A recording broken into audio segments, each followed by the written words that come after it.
నిజమే సార్. ఎందుకంటే ఇప్పుడున్న పరిస్థితులలో ఒక పార్టీ పెట్టి దాన్ని ఒక హైప్ తీసుకురావడం అంటే నా ఆషామాషి విషయం, మామూలు విషయం కాదు.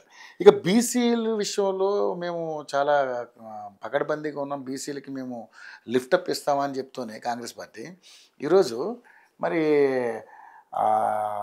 కైలాష్ నేత అనే విషయంలో డీసీసీ ఏంటి సార్ కోమటిరెడ్డి ఆయనకి మధ్య అంటే బీసీలని తొక్కేద్దామనే ఉద్దేశమా, లేకపోతే ఏంటి, లేకపోతే వాళ్ళిద్దరి మధ్య పరస్పరంగా అంటే వ్యక్తిగతంగా ఉన్నటువంటి కారణాల వల్ల ఏంటి ఆ మాటలు కానీ ఆయన చంపించేస్తానని ఇవన్నీ రకరకాలు చాలా మీడియాలో అదే వార్త అయింది నిన్నంతా కూడా.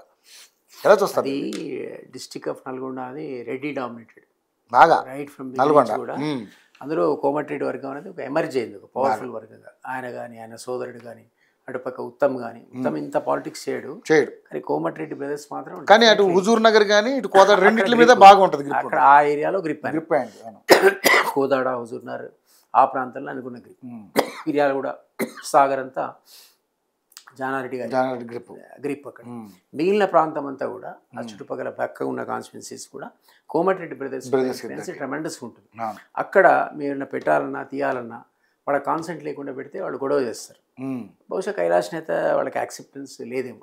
కైలాష్ నేత అనేవాడు పవర్ఫుల్ మ్యాన్, మన ఉస్మానియా ఉద్యమ నేత, అతనికి బ్యాక్గ్రౌండ్ ఉంది, లేదనడానికి వీల్లేదు, కాదనడానికి వీల్లేదు. నేపథ్యం కావచ్చు, బ్యాక్గ్రౌండ్ కావచ్చు.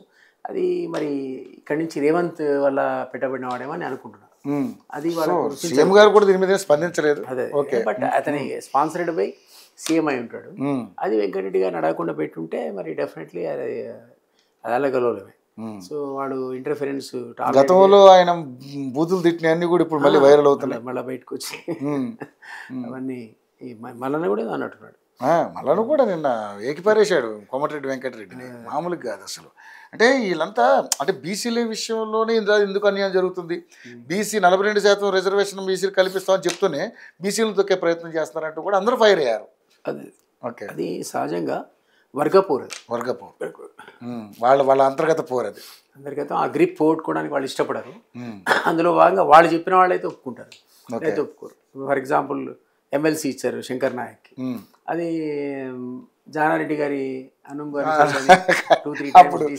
అప్పుడు కూడా డిజర్వింగే, బట్ అతని బ్లెస్సింగ్స్ వల్ల వచ్చాడు. సో అట్లా మళ్ళీ వెంకటరెడ్డి, రాజగోపాల్ ఇట్లాంటి వాళ్ళ బ్లెస్సింగ్తో రావస్తుంది తప్ప డైరెక్ట్ సీఎం పెడతానంటేనో మహేష్ కుమార్ గౌడ్ పెడతానంటేనో వాళ్ళంతా యాక్సెప్ట్ చేయరు అంత ఈజీగా. సో ఈ వర్గపోరు నడుస్తుంది ఆ జిల్లాలో, దానివల్ల కారణం ఏంటిది. ఓకే, అంతకుముందు కోమటిరెడ్డి వెంకటరెడ్డిని మాట్లాడినటువంటి అద్దంకి దయాకర్ కూడా ఇప్పుడు ఎమ్మెల్సీ ఉన్నాడు. సరే, ఓకే, వాళ్ళు నిజంగా మీరు అన్నట్టుగా వాళ్ళ దాంట్లో ఒక అంతర్గత ఉంది పోరు, అవి కామన్ నడుస్తూ ఉంటాయి వాళ్ళకి. ఎలక్షన్స్లో కూడా సార్ వాళ్ళు ప్రతి కాన్స్టిట్యున్సీలో వాళ్ళు ఇంటర్ఫియర్ అయ్యారు, ప్రతి దగ్గర వాళ్ళకి ఫైనాన్షియల్ హెల్ప్ చేశారు. అది వాళ్ళు అనుకున్న వాళ్ళకే సీట్లు ఇప్పించగలిగారు, వేరే వాళ్ళకి రానివ్వలేవాళ్ళు.